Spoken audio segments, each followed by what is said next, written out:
So we want to build off this idea of the electric potential energy to talk about our next big concept, which is electric potential. And so to set this up, we're going to step back to talk about the relationship between the electric force and the electric field, because the relationship between the electric potential and the electric potential energy is very similar. So we said that the electric field can be defined as thinking about the electric force acting on two charges and then dividing out the impact of one of those charges. So we have the force is an interaction between two charges. The electric field, on the other hand, is telling us about how some charge influences the space around it. So the force depends on both the source charge and a test charge. The field, on the other hand, only depends on the source charge. Again, and it's describing something that's going on in space. Well, we have a very similar definition for the electric potential. So the change in the electric potential, and we're going to use V here as our symbol for the electric potential. That's defined to be the change in the electric potential energy divided by QT. So again, notice what we're doing is we're taking some quantity that depends on an interaction, but we're dividing out one of those charges. So the electric potential energy again depends on both the source and the test charge. Right? It depends on the electric force. The electric force is an interaction, includes both source and test charge. The potential, the electric potential, or we might refer to it instead of the change in the electric potential as the electric potential difference, only depends on the source charge. And again, it's going to describe what's going on as we move around in space around the source charge.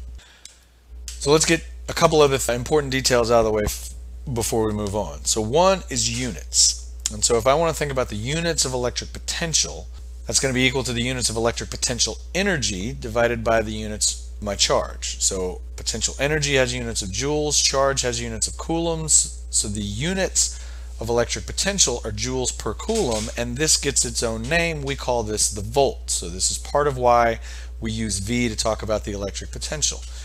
The other thing that this is sort of hinting at is that there are actually multiple names that we can use to talk about the electric potential. So we can talk about the electric potential, we can talk about the change in the electric potential, we can talk about the electric potential difference. All those mean the same thing. We can also talk about the voltage or the voltage difference. So there's really multiple ways that we can talk about the electric potential. All of these labels work. The one label that does not work and is fundamentally different is the electric potential energy. As soon as you tack energy onto the back end, you've got a different quantity. It has a different units, joules rather than volts. It's just different. Okay, so we can use a lot of phrases interchangeably to talk about electric potential. We cannot use electric potential energy if we want to talk about electric potential.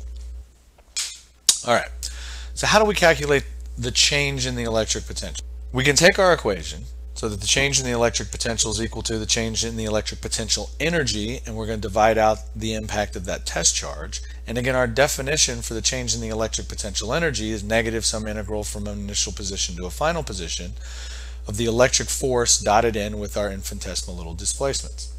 I can substitute in for the electric force that's equal to, so the electric force on a test charge in an electric field is equal to whatever the test charge is, or times the electric field.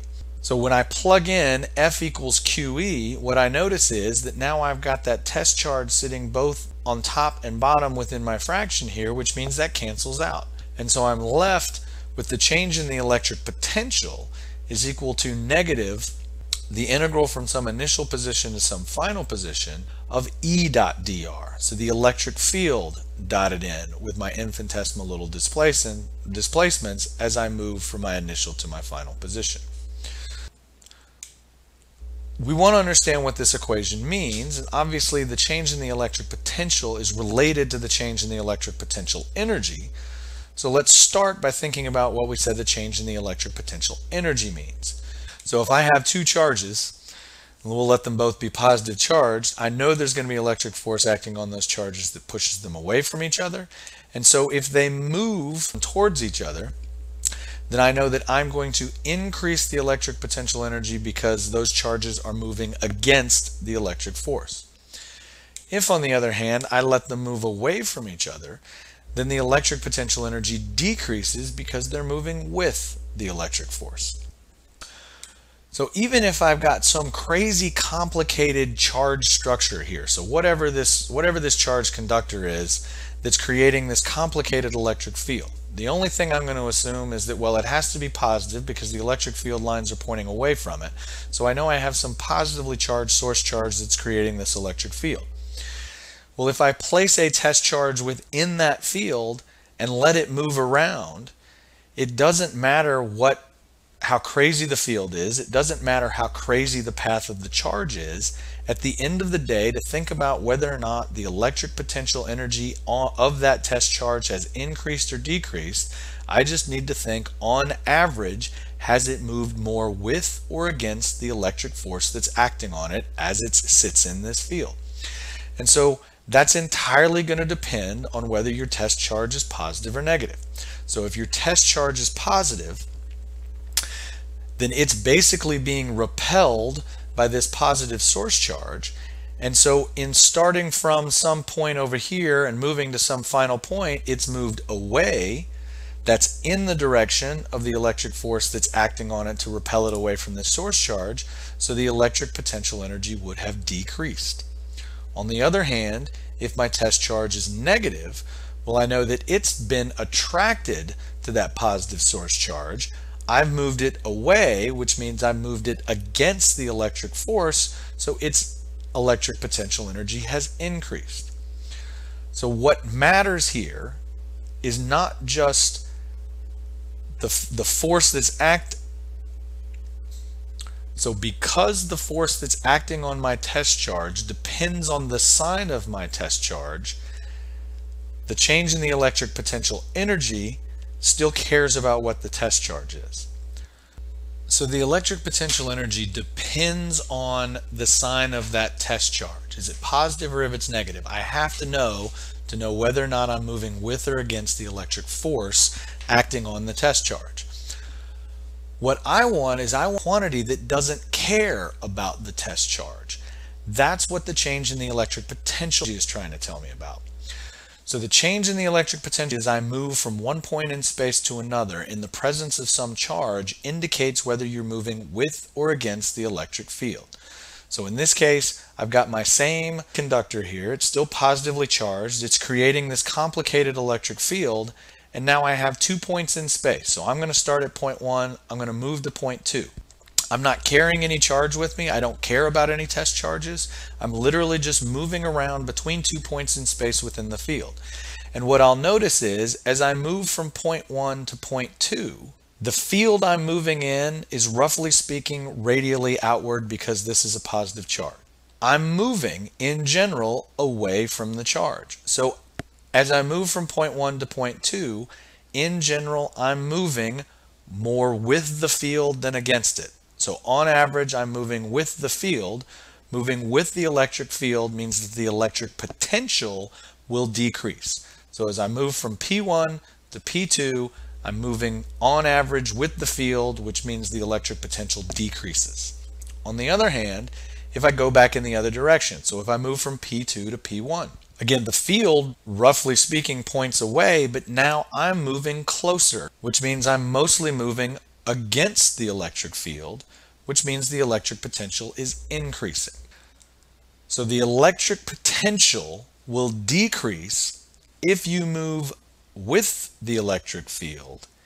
It will increase if you move against it.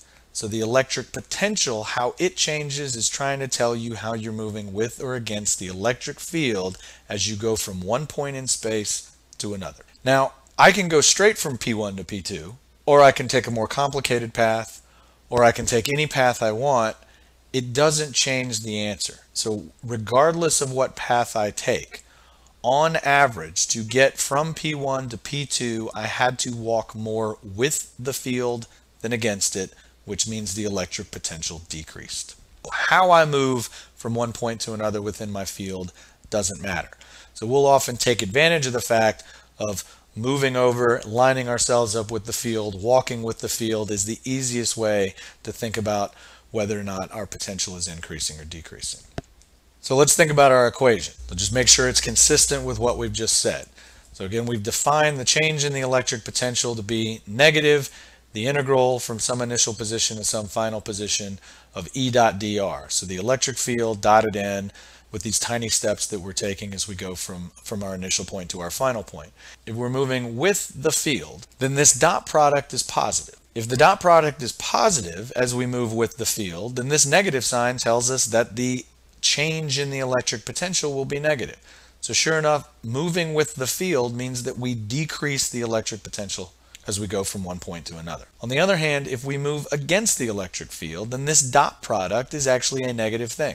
So moving against the electric field means that the dot product brings a second negative that's going to cancel with this one. So now our change in the electric potential is positive. So moving against the electric field, my E dot dr is negative, which means that the electric potential has increased. So sure enough, that's consistent with what we were talking about before.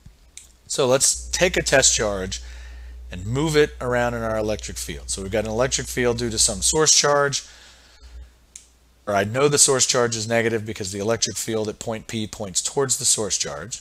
What would a test charge do if you released it from point P? So again, it's always going to move to decrease its potential energy.